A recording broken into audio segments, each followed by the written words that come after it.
Desperate into the bowling attack. Deepak Dumre छन् स्ट्राइकमा. सुन्दर बलिङको प्रदर्शन यहाँ. कुनै मौका रहेन. दीपक डुम्रेलाई हात खोल्ने मौका दिएन. नने फुटवर्क निकाल्ने मौका दिए जसपरले. सायद त्यो गतिले पनि बिट गराएको छ. तीनटा बाउन्ड्री आउँछ भने एउटा राम्रो पोजिसनमा जान्छ नेपाल. गर्नु होला. नेपालको बल जानेछ बाउन्ड्री पार. यही कुरा गर्दै थियो हामी. फरक पार्नेछ यसले. धेरै फरक पार्नेछ यस खेललाई.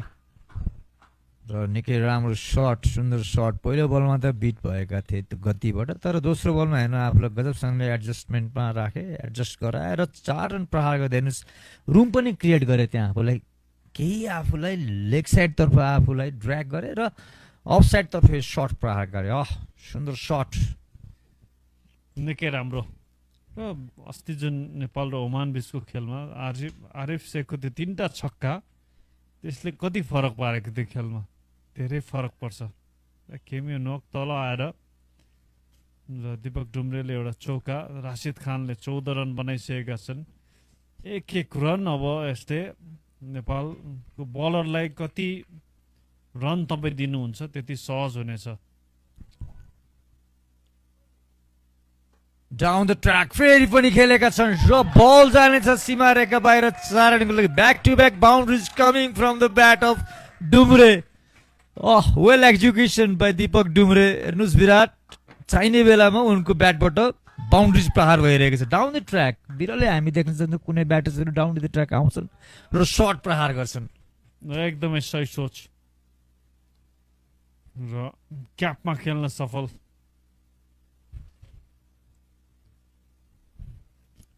घुमाइदिए.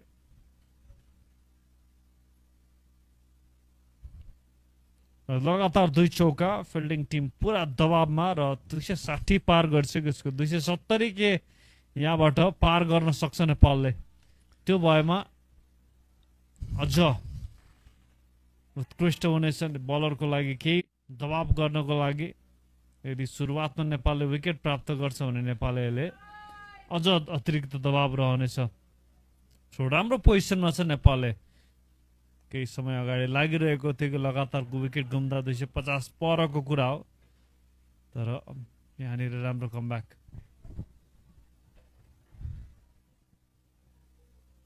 Trigger movement. ठुलो प्रहार यसै पटक र फेरि पनि 1 bounce over the fence and that's gone for the boundary again. Hat trick boundary. 4 र 4. सुन्दर ब्याटिङको प्रदर्शन दीपक डुम्रेबाट. वाह. उनको नाम हो दीपक डुम्रे.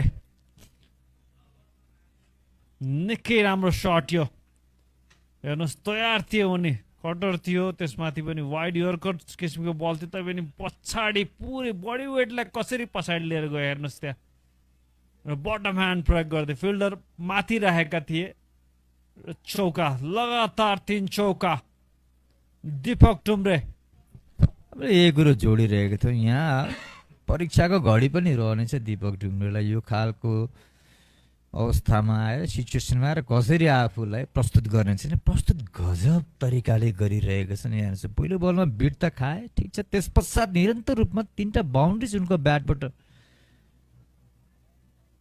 सुन्दर प्रहार. अझ 2 बल रहने नै छ इनिङ सकिनको लागि. यो ओभर सकिनको लागि, यो इनिङ सकिनको लागि. स्कोर एउटा राम्रो टोटल बनाइसकेको छ नेपालीले. 267 run. Shot. Acrobatic and innovative shot. फेरि पनि 4 रनको लागि. This is Deepak Dumre. My goodness. Look at the way he's been executing that deliveries for the shots. वाह वाह वाह. सबै किसिमको सर्ट छ मसँग. T20 क्रिकेट, आधुनिक क्रिकेट आजकल तपाईँसँग यो आवश्यक छ. कहाँ फाल्नुहुन्छ बल. पुरै प्रेडिक्टेबल रहिसकेका थियो. वाइड फाल्ने छन् थाहा थियो. त्यसपछि यो सर्ट रोजे. दबावमा यो किसिमको प्रदर्शन. यो ब्याटरमा क्षमता छ दीपक. पहिलो बल बिट भयो. त्यस पश्चात निरन्तर 4वटा चौका प्रहार गरिसके दीपक डुम्रेले। अन्तिम बल यो इनिङको कसरी 270 प्रस्त बनिन्छ, 271 run. Deepak Dumre on strike. Connection रहेको छ, निकै राम्रो कनेक्सन रहेको छ। That's goal for the maximum. Oh my goodness, what a sensational batting display. Explosive batter Deepak Dumre, 4वटा चौका, त्यस पश्चातको यो फिनिश गरे इनिङ 6 रन प्रहार गरेर। नाम याद राख्नुहोस्, दीपक डुम्रे। यो खेलाडीमा क्षमता छ, लामो रेसको घोडा हुन सक्छ नि।